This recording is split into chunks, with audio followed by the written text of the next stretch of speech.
Fantasy football nearly upon us. Drafts happening now, which means you got to figure out who you're going to target, especially at a deep well of tight ends. I am USA Today's Christian DeAndre. He is a Rhode Island scumbag, Mike Boyajian. And we're going to talk about the top tight end in this year's fantasy draft class.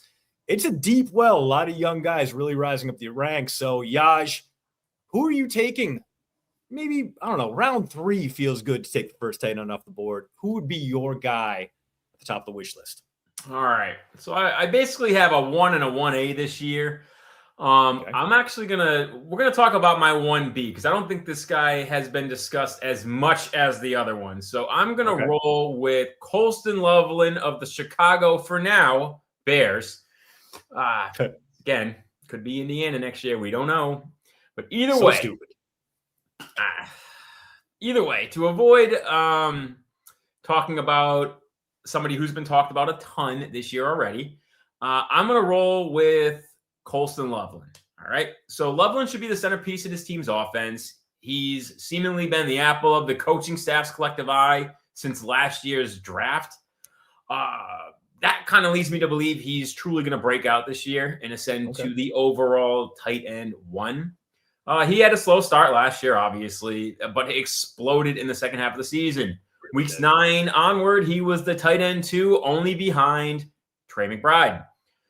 So if anything, that's kind of just a jumping off point for a young phenom. So he was looking to be locked in around, 25% target share. Last year, that's what he received week 9 on. For a full 17 games, that should easily help him eclipse his 58 receptions from last year. So keep in mind, again, 58 receptions in 9 games, basically.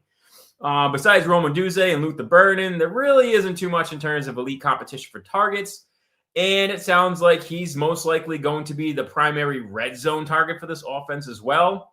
So the way I look at it, if he was tight end 2 last year in a limited run, why not assume that he could just bust through that ceiling and finish as the overall tight end 1 this year. So for me, I'm going to roll with Colston Loveland.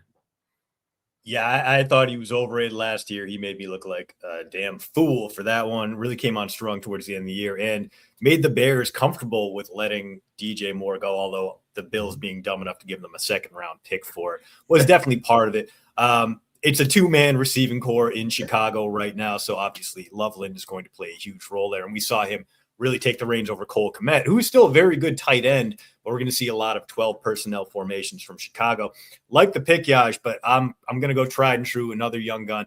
Now, this is not a year where you need to reach early because there are so many good young players out there, but the top of the heap is Brock Bowers. Even in a down year, put up a nearly 1,000-yard pace, dealing with injuries, and the receiving core in Las Vegas is still very grim. Jalen Naylor, Trey Tucker, Jack Beck, Dante Thornton. There's going to be a default for Kirk Cousins, for Fernando Mendoza to look for the guy they know can win one-on-one consistently.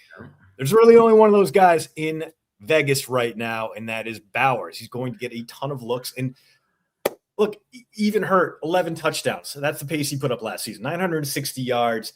And he did that all with Geno Smith rapidly imploding upon himself like a disheveled skyscraper being torn down amidst the ruins of the Vegas Strip. So, look, Trey McBride, he's going to get there, but his quarterback situation a little bit shakier.